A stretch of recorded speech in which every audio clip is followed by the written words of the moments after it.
Olá! Hoje a gente vai mergulhar numa das histórias mais fundamentais que existem, a queda, lá de Gênesis, capítulo 3. A pergunta que fica é: o que aconteceu de verdade naquele jardim?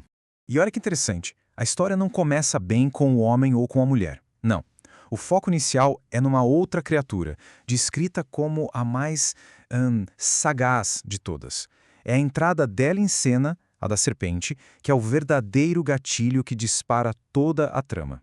Mas, assim, para a gente entender o tamanho dessa queda, primeiro a gente precisa dar uma olhada de onde eles caíram. Estamos falando do Jardim do Éden, né? Um lugar que era para ser perfeito, com uma regrinha só, uma única e bem clara proibição.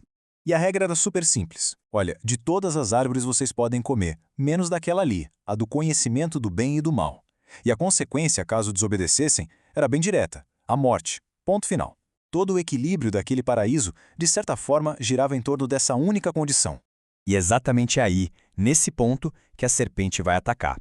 Na hora que ela se aproxima da mulher, o que acontece a seguir é, nossa, uma verdadeira aula de como persuadir, de como enganar.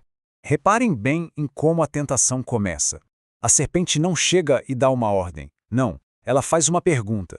Só que não é uma pergunta qualquer, né? É uma pergunta que já chega distorcendo a verdade, dando uma exagerada na proibição para fazer Deus parecer, sei lá, um tirano.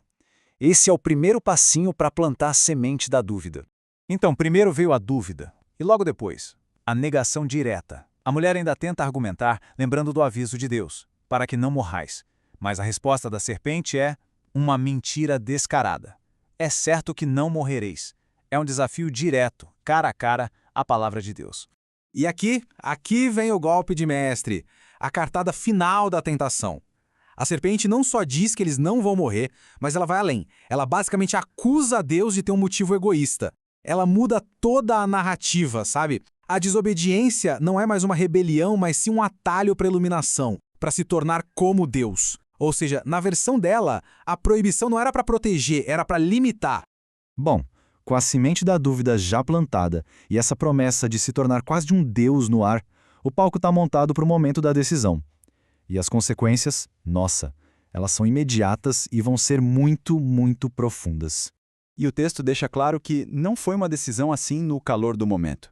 A mulher para e analisa o fruto em 3 aspectos. Primeiro, o físico, parecia boa para se comer. Depois, o estético, era agradável aos olhos. E por fim, o intelectual, era desejável para dar entendimento. A tentação veio completa, atacando por todos os lados. E aí, aconteceu. Ela come e oferece para o marido, que come também. E aquela promessa da serpente, de certa forma ela se cumpre, mas de um jeito totalmente inesperado. Os olhos deles realmente se abrem, só que o que eles enxergam é a própria vulnerabilidade. A primeira reação a esse tal conhecimento não é poder, de jeito nenhum, é vergonha, é medo. E o instinto é um só, se esconder. Pronto, a harmonia foi para o espaço. Aquele som de Deus caminhando pelo jardim, que antes talvez fosse motivo de alegria, agora causa pavor. E isso nos leva, claro, ao inevitável confronto. E a primeira pergunta de Deus é muito profunda. Onde estás? É óbvio que ele não está perguntando a localização no mapa, né? É uma pergunta sobre o estado da relação deles. Tipo, onde vocês foram parar, que agora estão se escondendo de mim? Depois que o homem tenta dar uma enrolada na resposta, a próxima pergunta vem direta, sem rodeios. Comeste da árvore de que te ordenei que não comesses? Agora não tem mais para onde correr. A pergunta vai direto no ponto, no ato da desobediência, forçando uma confissão.